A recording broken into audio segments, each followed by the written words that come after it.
Assalamualaikum warahmatullahi wabarakatuh. Kembali lagi bersama saya Lukman Hakim Pratama di Lukman Hakim Pratama Channel. Hari ini kita akan mempelajari materi baru dalam alat berat, yaitu cooling system. Ya, seperti yang sahabat alat berat lihat, yang ada di depan sini diagramnya ini adalah diagram dari sistem pendingin atau cooling system. Baik, langsung saja. Sebelum kita mempelajari lebih dalam, kita akan sedikit memahami gambaran umum mengenai cooling system ya. Cooling system merupakan sistem yang berfungsi menjaga suhu kerja suatu engine. Jadi, apabila sistem pendingin dari suatu engine buruk, maka engine akan mengalami yang namanya overheating atau engine kepanasan ya, dimana sistemnya terlalu panas sehingga membuat engine tidak bekerja menjadi lebih baik lagi. Oke, pada cooling system, media yang digunakan adalah media air atau yang biasa disebut dengan coolant water. Media ini memiliki zat adiktif atau zat tambahan yang ditambahkan khusus ke dalam cairan coolant water ini, yang membuat cairan ini berbeda dengan air biasa, sehingga daya ataupun kemampuan untuk mendinginkan engine jauh lebih baik lagi. Pada sistem pendingin, engine temperatur air pendinginnya akan dijaga antara 70 sampai dengan 90 derajat Celcius, tergantung dari suatu engine-nya. Tapi rata-rata dia menggunakan 70 sampai dengan 90 derajat Celcius. Berikutnya kita akan mempelajari komponen-komponennya. Di sini sudah saya buatkan 7 komponennya. Yang pertama ada water pump, kedua ada radiator, ketiga adalah radiator fan, keempat adalah thermostat, kelima adalah corrosion resistor, keenam adalah water temperature gauge, yang ketujuh adalah reservoir tank. Baik, komponen pertama adalah water pump. Ini adalah gambaran water pump yang biasa digunakan di engine alat berat ya. Water pump ini digunakan untuk mensirkulasikan air ke dalam sistem pendingin dan biasanya terletak di bagian depan engine atau berdekatan dengan radiator. Pompa air yang digunakan untuk engine alat berat umumnya menggunakan jenis pompa sentrifugal. Ciri-ciri pompa sentrifugal ini bentuknya seperti ini ya. Pompa ini digerakkan secara mekanisme ada dua, bisa menggunakan sabuk atau roda gigi. Tetapi pada dasarnya di engine alat berat dia rata-rata menggunakan sistem roda gigi ya, yang langsung terhubung dengan timing gear di bagian depan. Oke, berikutnya adalah komponen radiator. Radiator adalah ini mungkin sering sahabat Albert lihat ya. Ini adalah bentuk dari radiator, di mana radiator ini berfungsi sebagai pendingin air pada engine. Radiator didinginkan dengan bantuan udara dari luar. Ada juga yang dibantu dengan hembusan udara dari kipas atau fan ya. Radiator juga dilengkapi dengan radiator cap pada bagian atasnya. Ini adalah bagian atasnya terdapat yang namanya radiator cap. Pada radiator terdapat yang namanya radiator core, terdiri atas pipa dan fin seperti ini. Ini adalah radiator core. Radiator core ini terdiri dari pipa atau cup dan sirip-sirip yang ke samping atau fin. Pada bagian sini kita kelompokkan menjadi dua jenis ya. Ada flat and fin and tube type. Ada corrugate fin and tube type. Di mana yang flat fin and tube type sirip-sirip dengan bentuk mendatar seperti yang ini. Ya. Pada kasus ini air atau udara, air di sini udara ya artinya ya. Udara akan melewati sisi dari fan ini atau fin ini. Sedangkan tube ini adalah saluran air atau air masuk ke dalam sini. Kalau tipe corrugate fin and tube type, sirip-siripnya berbentuk gelombang seperti ini. Ya, dia bergelombang. Jadi udara akan masuk lewat jalur sini dan air akan masuk lewat sisi sini. Oke, berikutnya adalah radiator fan. Radiator fan merupakan kipas yang ada di radiator ya. Kendaraan-kendaraan truk atau alat berat yang berbentuk truk seperti HD, ADT biasanya menggunakan fan untuk mendinginkan radiator. Karena jika hanya menggunakan udara hembusan dari luar maka tidak cukup, khususnya pada saat berjalan di area lambat. Terlebih unit alat berat seperti HD dan articulate itu tidak diperkenankan untuk berjalan dengan kecepatan tinggi. Nah, kipas-kipas yang ada dia menggunakan 4 sampai 6 sudu atau 4 sampai 6 baling-baling ya. Ada yang terbuat dari logam dan ada juga yang digunakan plastik. Tetapi pada umumnya kalau di alat berat dia rata-rata menggunakan logam di bagian batangnya dan plastik pada bagian baling-balingnya. Pada beberapa engine terdapat tipe namanya engine rear bus atau rear engine bus, di mana engine ini menggunakan atau posisinya berada di belakang dari alat berat. Contohnya seperti loader ya. Engine-nya terdapat di bagian belakang.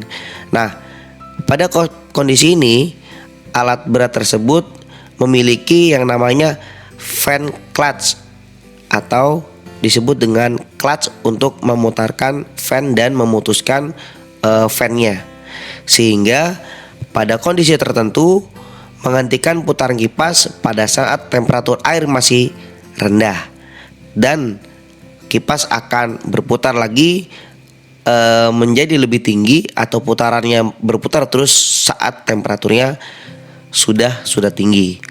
Nah, pada kipas pendingin atau fan radiator biasanya dilengkapi dengan shroud atau selubung seperti ini. Ya, seperti ini. Nah, nih shroud. Tujuannya agar apa? Agar shroud ini udara yang dihembuskan oleh fan tidak ke arah kanan atau menyebar ke kiri atau ke kanan, tapi fokus untuk ke bagian radiator seperti itu. Oke, next. Berikutnya adalah termostat. Termostat berfungsi mengatur, membuka dan menutup aliran air pendingin yang menuju ke radiator, sehingga temperatur air pendingin akan terjaga pada suhu 70 sampai dengan 90 derajat Celcius. Untuk mencegah timbulnya overheating dan mempercepat tercapainya temperatur kerja pada saat mulai operasi. Jadi ada dua tipenya ya, yaitu mengatur, membuka dan menutup aliran air pendingin ke radiator, dan mencegah timbulnya overheating serta mempercepat tercapainya temperatur kerja. Di dalam termostat, bagian termostat terdapat bahan seperti lilin atau disebut dengan wax, di mana wax ini akan mengembang pada saat jika terkena temperatur tinggi, sehingga wax akan menekan karet pada saat kondisi panas dan valve ini akan membuka seperti kondisi di sini. Ini adalah kondisi valve termostat tertutup. Nah, pada kondisi ini valve termostat terbuka. Oke, baik, next. Berikutnya adalah corrosion resistor. Pada beberapa engine alat berat dilengkapi dengan yang namanya corrosion resistor, di mana corrosion resistor ini berfungsi mencegah terjadinya endapan dan karat pada saluran pendingin engine yang menyebabkan tersumbatnya suatu aliran pendingin. Nah, di dalam engine alat berat, corrosion resistor ini terdapat yang namanya zat aditif yang menjaga agar radiator tetap dalam kondisi bagus, agar tidak terjadi karat. Kalaupun terjadi karat, maka karat tersebut akan tersaring pada bagian corrosion resistor ini. Berikutnya adalah water temperature gauge.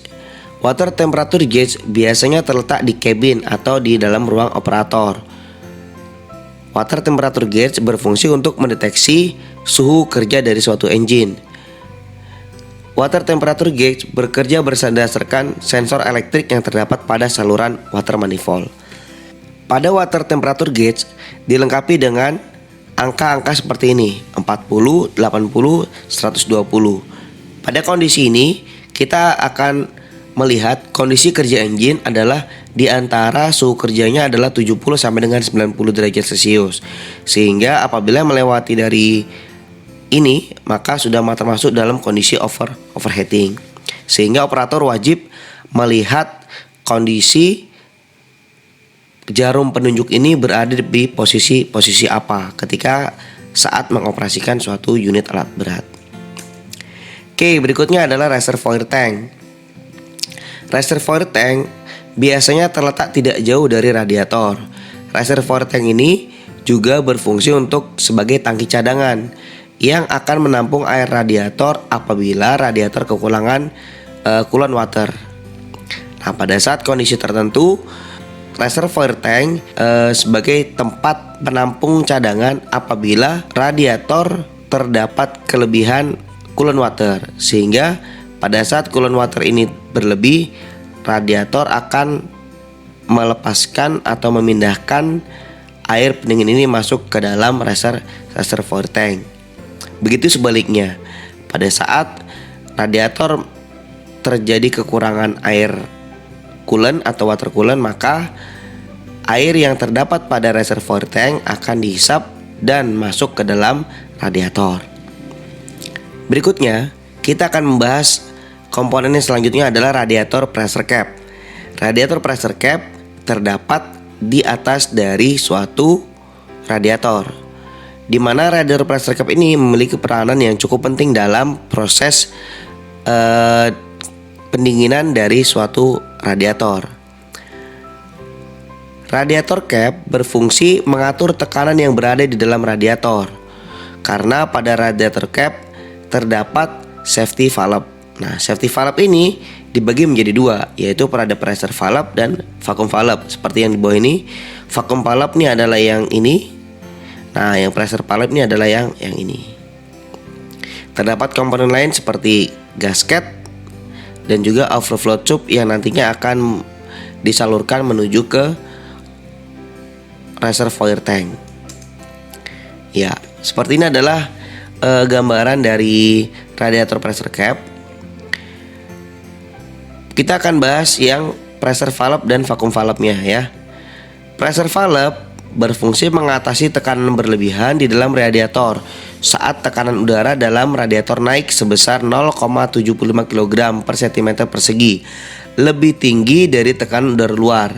Maka kelebihan tekanan tersebut akan mampu mendorong pressure valve, sehingga kelebihan tekanan tersebut akan keluar melalui overflow tube, sehingga pada saat radiator mengalami tekanan yang tinggi, coolant water akan mendorong pressure valve menuju ke overflow tube, sehingga coolant water tadi akan keluar dan tertampung di reservoir tank. Begitu sebaliknya, ketika terjadi kevakuman di dalam radiator, maka vacuum valve akan bekerja. Vacuum valve bekerja untuk mencegah kevakuman di dalam radiator.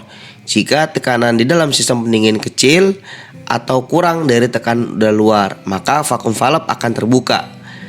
Pada saat kondisi ini, vacuum valve akan terbuka turun ke bawah, sehingga water coolant atau air radiator yang dari reservoir tank akan dihisap masuk ke dalam radiator. Nah, baik, kita akan melihat sedikit cara kerjanya. Kita lihat di sini adalah gambar dari kondisi normal ya.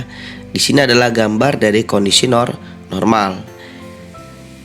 Yang sebelah sini adalah kondisi saat tekanan radiator tinggi. Saat tekanan tinggi di dalam radiator, maka radiator pressure cap akan membuka dan mengalirkan coolant yang berlebihan menuju ke reservoir tank melalui pressure valve. Pada kasus ini adalah pressure valve.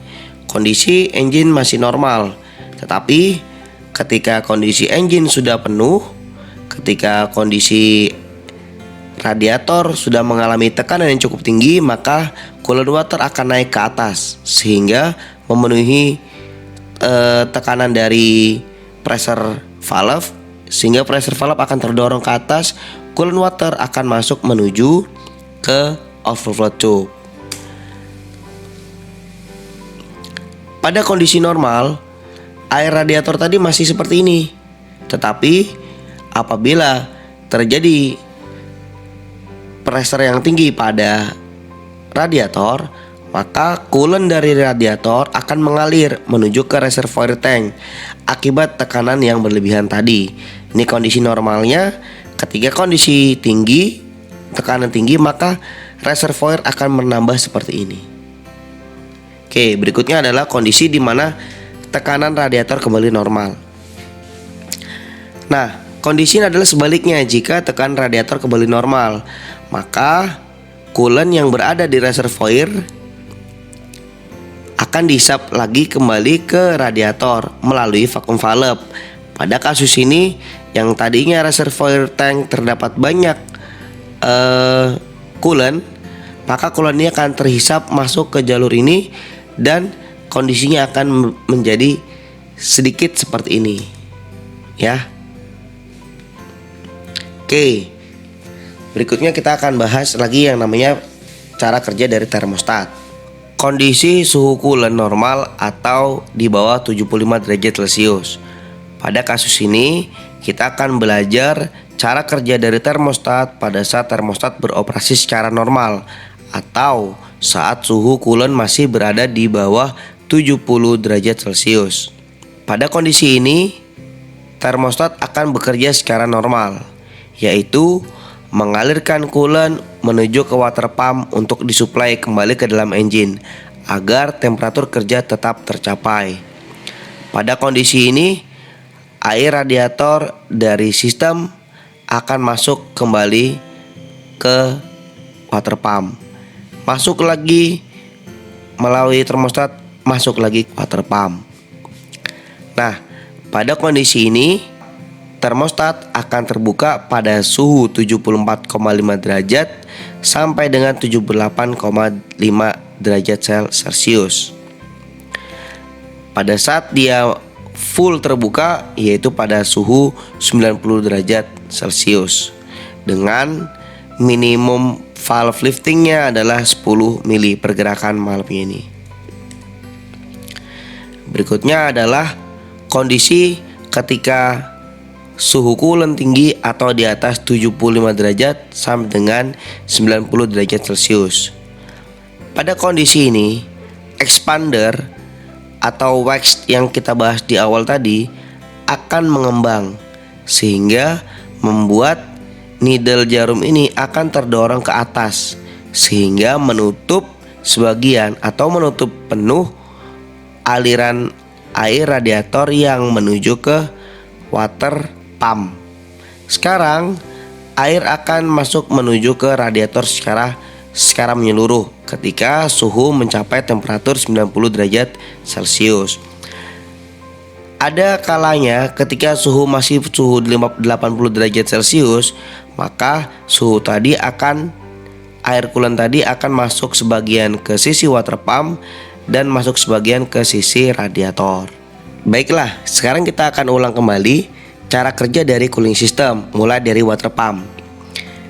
Pada saat engine hidup, water pump akan bekerja mensirkulasikan water coolant dari radiator paling bawah menuju ke water jacket melewati jalur yang saya tunjukkan ini. Ya, lewat sini, dan lewat sini. Water coolant akan mendinginkan water jacket sehingga suhu pada water jacket jauh lebih dingin. Berikutnya, air akan melewati corrosion resistor untuk menyaring kotoran-kotoran yang terdapat pada water jacket. Berikutnya, ada air yang masuk langsung dari corrosion resistor melalui water manifold. Pada sisi dari water jacket terdapat air yang juga melewati ke cylinder head untuk mendinginkan cylinder head dan juga bagian-bagian yang terdapat pada cylinder head. Berikutnya, air radiator akan disirkulasikan kembali menuju ke termostat. Pada kasus ini, ketika engine masih dalam kondisi suhu di bawah 75 derajat, maka termostat akan menutup jalur yang menuju ke radiator dan membuka jalur yang menuju kembali ke water pump. Selanjutnya, water pump akan mensirkulasikan ulang air radiator atau water coolant menuju ke water jacket, mendinginkan water jacket, mendinginkan cylinder head dan liner. Berikutnya naik lagi menuju ke termostat. Jika suhu pada water coolant sudah mencapai suhu 75 derajat Celcius, maka water coolant akan mendorong termostat membuka dan membuat water coolant melewati pada bagian sisi atas ini, sehingga water coolant akan didinginkan kembali oleh radiator. Baiklah, saya sudah buat rangkuman sedikit. Tinggal teman-teman bisa lihat di sini, sahabat Albert bisa lihat. Untuk melihatnya, tinggal di pause saja untuk memahami yang lebih baik. Demikianlah pertemuan kita di materi sistem pendingin ini. Kurang lebihnya saya minta maaf. Mohon jangan lupa untuk like dan subscribe untuk mendukung channel ini supaya lebih berkembang lebih baik lagi. Terima kasih. Saya akhiri. Wassalamualaikum warahmatullahi wabarakatuh.